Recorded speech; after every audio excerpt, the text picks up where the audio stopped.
What's up, everybody? This is Houston Sports Social shooting episode 7, a very special Cinco de Mayo episode. Hey, happy Cinco de Mayo! Happy Cinco de Mayo, everybody. This is Houston Sports Social once again. My name is Justin. My name is Sean.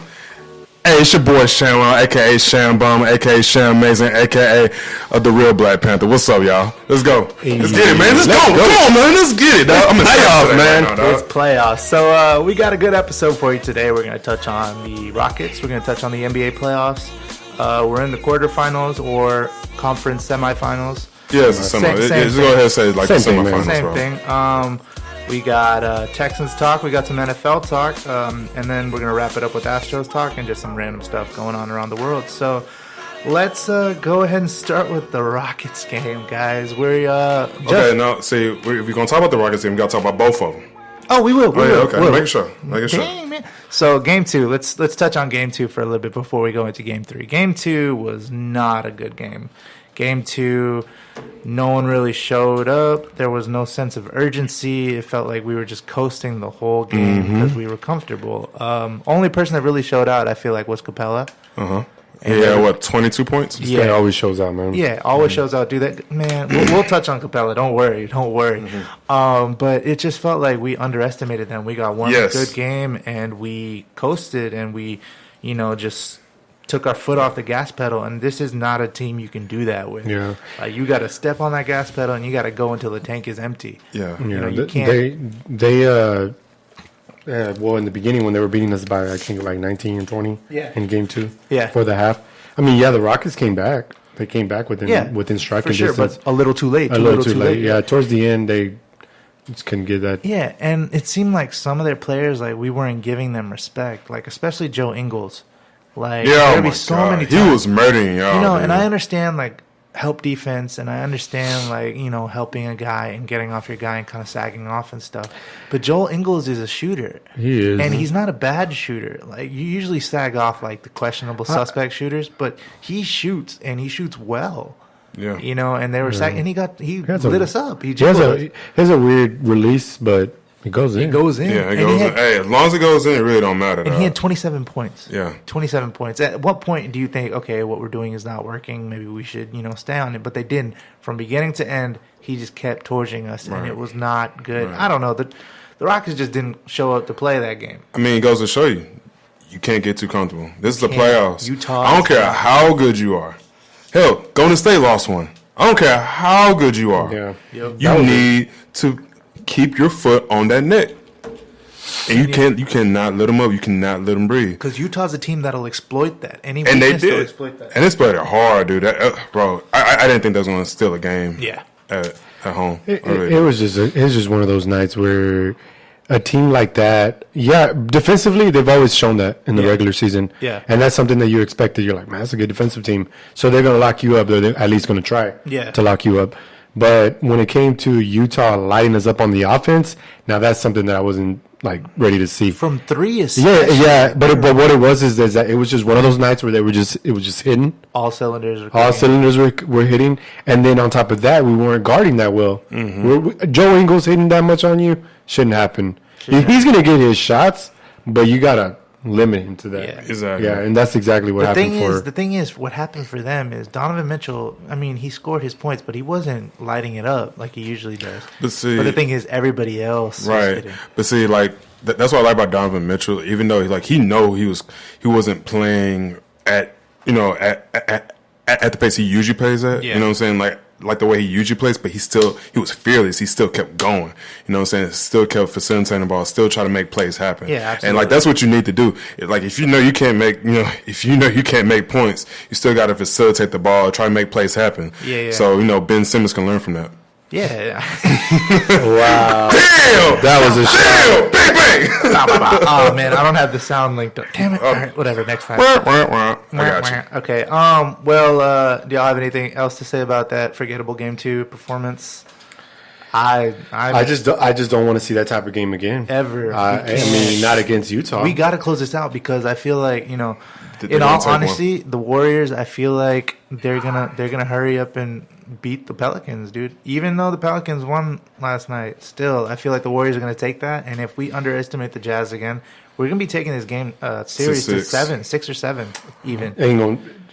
I know whatever they were talking about because they had to light a fire under their ass from game 2. Yeah. And they came in game 3. I don't know what.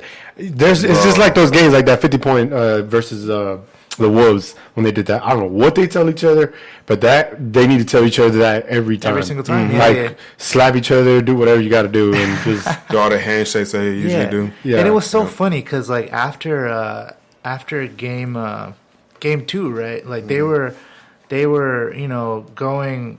They did so well, and everybody was like, "Man, they've cracked the code." People were saying Jazz in 6. People were saying Jazz are going to the finals. And Dante Exum, who was guarding James Harden for most of Game 2, they actually asked him about guarding James, and he was like, he said, quote, "Just to be out there, just to trust the coaches and be able to make a play and guard one of their best players, it's where I want to be. This is what the playoffs are about, making adjustments on the fly. He's definitely going to come out and go at me or whatever, but I'm ready to accept the challenge whenever I get at him." Respectable. Yeah, and then he was like, shit. he was also talking about his like tendencies. He was saying like, he likes to go left. So he was like saying how his he said, it's definitely about watching film and knowing his tendencies. Everybody has tendencies and likes to get to a certain place. He goes left and likes to step back. It's just knowing when he's doing that and what I can do to stop that. It's about me staying in front of him. I'm not going to get the charge call every time, which you saw in the second half. As long as I stay in front of him, it's just going to frustrate him. He's used to getting by guys and stepping back and getting an open shot. As much as possible, I have to stay in front of him and remind him that I'm there. Okay, see, like for one thing, in the art of war, like you just never say your opponent's tendencies out loud. You know what I'm saying? Especially to where he can hear it, like he can like review just what you said, and it's like, oh, you think I just always go left? Okay, I'm gonna switch it up. I'm gonna go right this time. Yeah, you know what I mean? Don't do that's that. A dumb mistake. Don't do that. You gotta diversify yourself because once you tell people that, oh yeah, I'm gonna go left. Then you become a target. You become a target. Like, hey, bro, read the scout sheet. He goes left, and we get him all the time. And guess what? Guess what happened in Game 3? He went at him. He started going right. Man, let's get into that Game 3. Man, that game was just. That was a travesty. It was it was bad. It was bad. They whooped up on him. But you know what was weird is you know how I said a lot of times that. The Rockets are a live by the 3, die by the 3 kind of team, right? Yeah. They had a lot of mid-range. A lot. And it's not just Chris Paul, because I know that everybody says Chris Paul, that's his bread and butter, but Eric Gordon was hitting mid-range. Yeah. James was doing That's the guy I wanted to see. That's the guy. And thank God Eric Gordon showed up. Jesus Christ, it's been a long time. Yeah. But man, and it was a different kind of game. I was seeing all these mid-range and I was kind of confused. I was like, yo, like what happened? Well, and it made me think, like, a strategy that people use against three-point shooting teams is they try to run them off the three-point line, right? They try to force them inside and make a play inside. And people assume that, the Rockets are told not to go for that mid-range game, right? If the threes ain't falling, they need to go to those. Yeah, so they try little floaters and stuff like that. Yeah. Look at the difference between the confidence of what was going. Like PJ Tucker was hitting little teardrops, right? Coming out of nowhere, and that's not his game. His game is staying that corner wing, and he was helping on the pick and roll, like with Capella. Yeah, Capella missed it. He comes back and do a little teardrop. I was like, okay, like.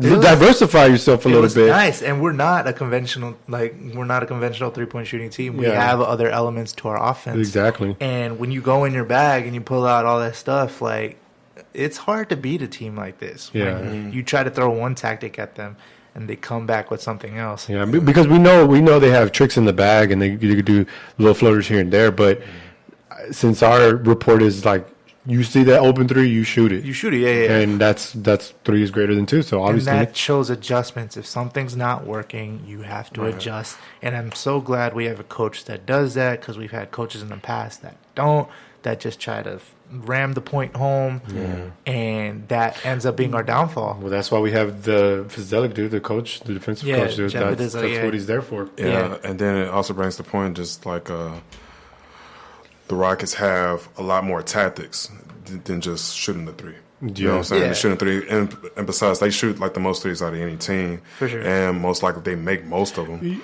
So last night they didn't make a lot of threes. Huh? They didn't make a lot of threes. Oh, they didn't make. No. I'm just. I know that's the tactics, of course. Yeah. And it's just like, well, shit. If they could shoot the three, why couldn't they shoot the two? You know what I'm saying? Well, why couldn't they shoot the mid range? And most likely, they're going to be better from the mid range than the 3-point line anyway. Yeah, you know what I'm saying? For sure. So and it's good. It's good that y'all can change that, because you guys going to need that. Yeah, for sure. Guys especially against the Warriors. For the Rockets, obviously, the 3 is like a layup to us. Yeah. That's what we make it look like, even though it's not. Yeah, for sure. But it's good to see that we can diversify. Another thing that we saw is we kind of held Donovan Mitchell in check. For that game 3, he had 10 points, 1 rebound, 3 assists, 3 turnovers, 4 of 16 from the field, a negative 31 in 31 minutes. Yeah. That's really good, because in game 2, he went off on us. And game 2, because game 2 he had less than 20, didn't he, in game 2? Yeah, he had less than 20, but still. That's what I'm saying. He had 14, I think. 14 or 15. Yeah, because Donovan Mitchell, he wasn't scoring that much in game 2, but that's what I was saying. He was facilitating the ball and still trying to make plays. Yeah. You know what I'm saying? It was like Ingles that was balling off, and his other teammates was balling, But Donovan Mitchell, he was just playing, hey, I can't make shots right now, so I'm going to give you the ball. But he had 3 assists, so sure. I guess they just eliminated. That's right, that part. Here's a question. I mean, even though I could care less about Ricky Rubio, I mean, I get he's a real good piece for them. Mm-hmm. He runs the offense. Mm-hmm. Yeah. But do you really think he would have done much of a difference if they were hitting like that? Who? Donovan Mitchell? No. Ricky Rubio. Let's say he wasn't hurt right now. Do you think us clicking like that, he would have made much of a difference? Because obviously, I don't think they're using that excuse. I mean, come on now. I don't know. I personally don't know, but I think with him, it'll kind of open up their offense a little bit more. It would, but because he's a good facilitator, dude. He had that triple-double against the Thunder. That's against the Thunder, dude. Really? Okay. You can't use that as an analogy. I'm just saying, Ricky Rubio, he's a good facilitator. He's a damn good point guard, so he can set a lot of people up, especially Donovan Mitchell. Yeah. You know what I'm saying? And Donovan Mitchell usually carries the offense on his shoulders, as far as scoring.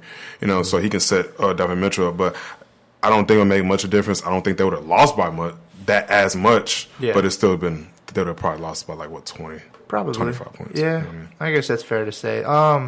They interviewed Donovan Mitchell after the game. He shouldered most of the blame, as the leader of a team should do. Well, a 20 or 21-year-old kid shouldering most of the blame. I mean, he wants to be the leader. No. I'm just saying, that's so freaking good. It's really good. It's really good. It's really good. I'm going to go ahead and play the audio clip from the post-game interview for you. Okay. Donovan, you know how much this team relies on their scoring, and you mentioned terrible shots. When you guys get down like that early, do you maybe have a tendency to try to put too much on your shoulders? I think the biggest thing is my mindset has always been aggressive. And, now they're playing me in a certain way where I got to be able to make certain passes that I just didn't make the entire game. I think it was, minus 31, didn't really do much as a whole. I wasn't there, and that can't happen. And that'll probably be what I take away the most. It's like I would have been better off just not showing up, and that's what I did. I didn't show up at all for my teammates, and I'll fix it. Man, so for him to say that, that just made me love him more as Rookie of the Year, because like you said, he's a 21-year-old kid, and any other rookie would just be like, man, it was just a rough day. Yeah, he would shrug it off, but head down. He sounded like a veteran. Right. He was like, man, I got to show up for my teammates. I can't have games like this. I need to do more. I need to push myself. That's not rookie stuff. Right. Like, the way he's talking is like somebody that's been on this team for a while. I saw a lot he was doing, and he was